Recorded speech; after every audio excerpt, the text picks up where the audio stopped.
இந்த டிஷ் முஸ்லிம் வெட்டிங்ஸ்ல மட்டும் தாங்க கிடைக்கும். வீட்ல யாருமே செய்ய மாட்டாங்க. பிகாஸ் வெட்டிங் டேஸ்ட் வீட்ல வராது. நான் சொல்ற மாதிரி ஸ்டெப் பை ஸ்டெப்பா நீங்க செஞ்சா நீங்களும் சூப்பரா இந்த ஃபிர்னியை வீட்ல செஞ்சிடலாம். வாங்க எப்படி செய்யறதுன்னு சொல்லி பார்க்கலாம். அதுக்கு முன்னாடி ஃபர்ஸ்ட் டைம் நீங்க நம்ம சேனலை பார்க்கறதா இருந்தா சேனலை சப்ஸ்கிரைப் பண்ணிட்டு பாருங்க. Welcome to Kolathur cooking. இந்த டிஷ் செய்யறதுக்கு ஃபர்ஸ்ட் ஃப்ரை பேன்ல ஒரு 4 டேபிள் ஸ்பூன் நெய் ஊத்திக்கோங்க.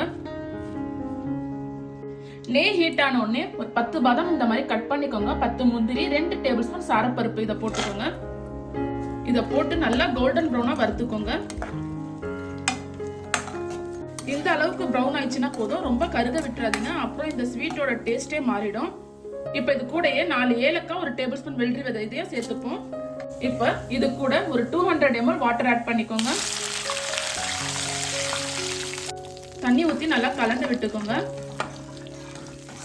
இந்த ஸ்வீட் செய்யறதுக்கு நான் இன்னைக்கு 1 litre Aavin full cream milk எடுத்திருக்கேன்.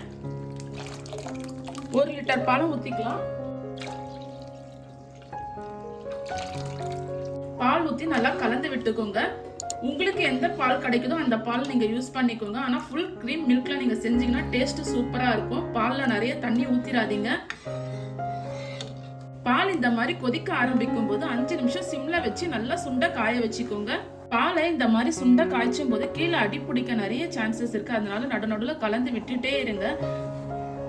பால்ல தண்ணி எதுவுமே சேர்க்க கூடாது. ஃபுல் கிரீம் மில்க்ல தான் செய்யணும். அப்பதான் இந்த டிஷ் நல்லா டேஸ்டா வரும். பாலை நல்லா சுண்ட காய்ச்சியாச்சு. இந்த டைம்ல நம்ம 50 கிராம் ரவையை சேர்த்துப்போம். ரவையை சேர்த்து நல்லா கலந்து விட்டுக்கோங்க. 1 லிட்டர் பாலுக்கு 50 கிராம் ரவை கரெக்டா இருக்கும். நீங்க 2 லிட்டர் பால்ல செய்யறீங்க அப்படின்னா 100 கிராம் ரவையை சேர்த்துக்கோங்க. ரவை இந்த பால் கூட ஒரு 10 நிமிஷம் நல்லா வெந்து வரணும். இப்போ 10 நிமிஷம் ஆயிடுச்சு. ரவை அந்த பால் கூட நல்லா வெந்து வந்திருக்கு. இந்த டைம்ல நம்ம 30 கிராம் ஸ்வீட்லெஸ் பால்கோவா ஆட் பண்ணிப்போம். பால்கோவா போட்டு நல்லா கலந்து விட்டுக்கோங்க, இல்லைன்னா அங்கங்க கட்டி கட்டியா நின்றுடும். இந்த மாதிரி நல்லா கலந்து விட்டதுக்கு அப்புறம் 4 tablespoon condensed milk add பண்ணிக்கோங்க. இது கூடயே 10 பாதாம் ஊற வச்சு தோல் எடுத்துட்டு இந்த மாதிரி பேஸ்டா அரைச்சு எடுத்துக்கோங்க. இதையும் சேர்த்துக்கலாம். இது எல்லாமே சேர்த்து நல்லா கலந்து விட்டுக்கோங்க. நான் ஏன் 1 லிட்டர் பால்ல 50 கிராம் ரவை சேர்த்தேன்னா, ரவை அதிகமா சேர்த்தீங்கன்னா இந்த டிஷ் கேசரி மாதிரி ஆயிடும். அதனால பால் அளவுக்கு ஏத்த மாதிரி ரவை சேர்த்துக்கோங்க. ஏன் 10 பாதாம நம்ம அரைச்சி சேர்த்தோம் அப்படின்னா நம்ம மேரேஜ்ல சாப்பிட்ற அதே டேஸ்ட்ல இருக்கும், நல்லா ரிச்சா. பாருங்க, இப்ப நம்ம ரவையும் பாலும் நல்லா சேர்ந்து ஒன்னா வந்திருக்கு. இப்ப கடைசியா நம்ம சுகர் ஆட் பண்ணிக்கலாம். நான் இன்னைக்கு 100 கிராம் சர்க்கரை எடுத்திருக்கேன். 1 லிட்டர் பாலுக்கு 100 கிராம் சர்க்கரை கரெக்டா இருக்கும். உங்களுக்கு எக்ஸ்ட்ரா சர்க்கரை வேணும்னா நீங்க ஆட் பண்ணிக்கோங்க, உங்க டேஸ்ட்டுக்கு ஏத்த மாதிரி.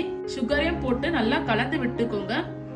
நீங்க ரவை அதிகமா போட்டு செஞ்சீங்க அப்படின்னா ரொம்ப திக்காயிடும், அப்புறம் கேசரி மாதிரி ஆயிடும், நம்ம சாப்பிட முடியாது. சப்போஸ் நீங்க ரவை அதிகமா சேர்த்துட்டீங்க அப்படின்னா தனியா பால் காய்ச்சி இது கூட சேர்த்துக்கோங்க. தண்ணி மட்டும் சேர்த்துறாதீங்க, டேஸ்ட் மாறிடும். இப்ப கடைசியா நான் 3 டிராப் பாதாம் எசன்ஸ் சேர்க்கிறேன். இது சேர்த்தீங்க அப்படின்னா நம்ம மேரேஜ்ல எல்லாம் சாப்பிட்ற அதே ஸ்மெல்லோட இருக்கும்.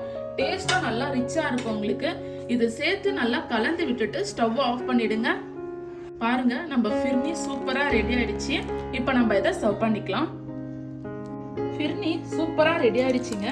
நீங்களும் இதே மாதிரி செஞ்சு கொடுத்து பாருங்க. உங்க வீட்டுல இருக்கிறவங்களுக்கு ஆஹா ஓஹோன்னு உங்களை பாராட்டியே தள்ளிடுவாங்க.